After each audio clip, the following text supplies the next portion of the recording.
Welcome dear students, I am Rajiv Lohani. Today I will discuss with you 2 points related to the capacitors. One, we will discuss the energy density of a charged capacitor, and second, we will see what happens to the total electrostatic potential energy when two charged capacitors are connected with each other. Let us first discuss the charge density of a capacitor. I told you that if we have a parallel plate capacitor which has area of each plate A and separation between the plates D, then at potential V, the electrostatic potential energy U stored by this capacitor will be half C into V square, where C is the capacitance and V is its potential. We will now see the amount of energy stored by the unit volume of the capacitor. Unit volume means the volume occupied by the two plates of the capacitor is the area of one plate multiplied by the distance between the two plates. So its volume is A into D. It means this energy has been stored by the capacitor's volume, which is A into D. So the energy stored by unit volume will be, we will denote it by small u, that will be equal to U upon volume of the capacitor, that is equal to half CV square divided by A into D.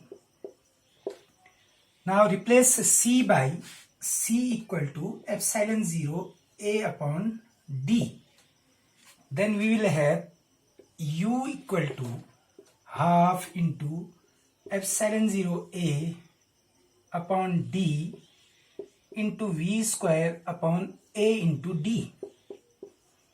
A and A will cancel and we will get U equal to half epsilon 0 V square upon D square.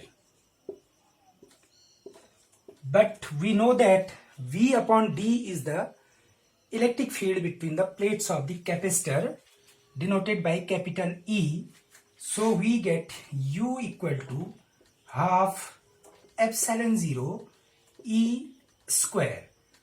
This is the expression for the energy density in terms of the electric field intensity of the capacitor between its plates.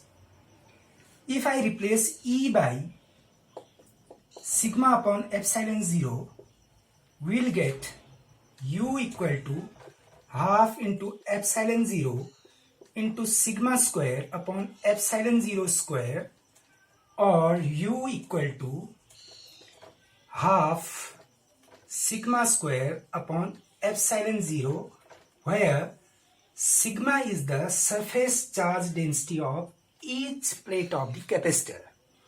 So this is the expression for the energy density in terms of the charge density of the plates of the capacitor. The unit of the energy density will be joule per meter cube, since we know that the unit of volume is meter cube. I will now discuss the loss of energy that occurs when two charged capacitors are connected. Suppose we have two capacitors, one having capacitance C1 and the other capacitance C2. Let the charge stored by this capacitor be Q1 and by this capacitor be Q2, and let the potentials of the capacitors be V1 and V2 respectively. These capacitors are initially insulated and isolated. So what will happen if we connect these capacitors with the help of a conducting wire? When we connect these two capacitors with the help of a wire, we will find that the charge will start flowing from one capacitor to the other, depending upon the potentials of the capacitors. The charge will flow from higher potential to lower potential if we assume that positive charge is flowing. Otherwise, if electrons flow, they will flow from the capacitor which is at lower potential to the one which is at higher potential. We will see that after combination, the total capacitance will be C1 plus C2, which is simply because on combining the capacitors, the total capacity must increase. The total charge stored by the capacitors is Q1 plus Q2, which is equal to C1 V1 plus C2 V2. Therefore, the common potential of these capacitors when they are connected will be V equal to total charge upon total capacitance, which is equal to C1 V1 plus C2 V2 upon C1 plus C2.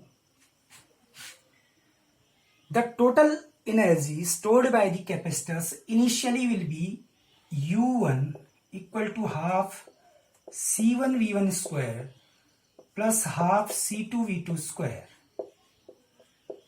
And after they are connected, the energy stored will be equal to U2 equal to half into C into V square, where C is C1 plus C2 and V is C1 V1 plus C2 V2 upon C1 plus C2. We will see that the energy stored by the capacitors together initially is more than the total energy that is stored by them when they are combined. That is, we will see U1 minus U2 is a positive number. It shows that whenever two capacitors are connected, there is a loss of energy. This loss appears in the form of heat in the conducting wire which connects them. Let us now see how much energy will be lost in combining the capacitors. So that energy loss will be equal to U1 minus U2, which will be equal to half C1 V1 square plus half C2 V2 square. This is the total initial energy minus half CV square. We will put C equal to C1 plus C2 and V equal to C1 V1 plus C2 V2 divided by C1 plus C2. Then we get this equal to half taken common C1 V1 square plus C2 V2 square minus C1 plus C2 into square of V, that is C1 V1 plus C2 V2 whole square divided by C1 plus C2 whole square. C1 plus C2 and C1 plus C2, one term will be cancelled. We will get this equal to half into C1 V1 square plus C2 V2 square minus C1 V1 square, C1 square V1 square plus C2 square V2 square plus 2C1 C2 V1 V2 divided by C1 plus C2. What we have done here, we have expanded this term C1 V1 plus C2 V2 whole square. This on rearranging will give us U1 minus U2 equal to half C1 into C1, C1 square V1 square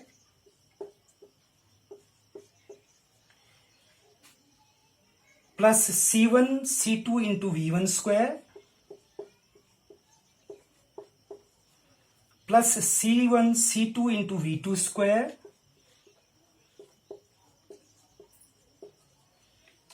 plus C2 square V2 square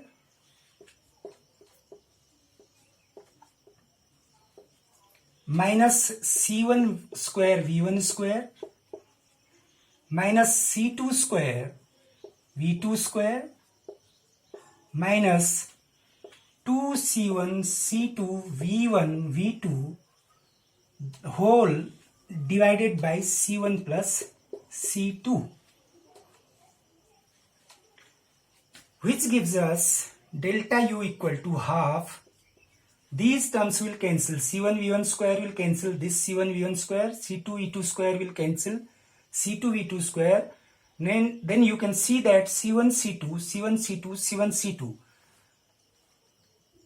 is the term common in all the terms. So C1 C2 will be taken out upon C1 plus C2, this term, and inside the bracket we will have V1 square plus V2 square minus 2V1 V2.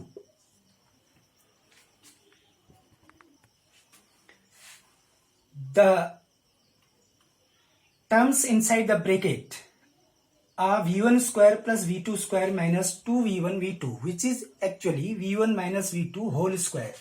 So delta U is equal to half C1 C2 upon C1 plus C2 into V1 minus V2 whole square.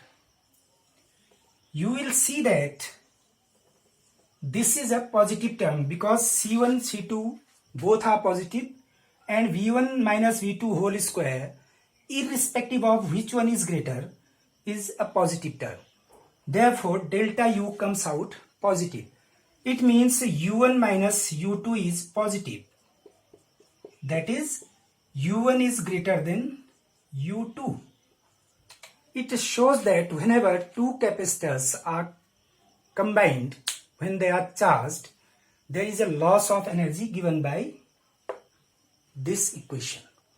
This loss appears in the form of heat in the conducting wire which connects them.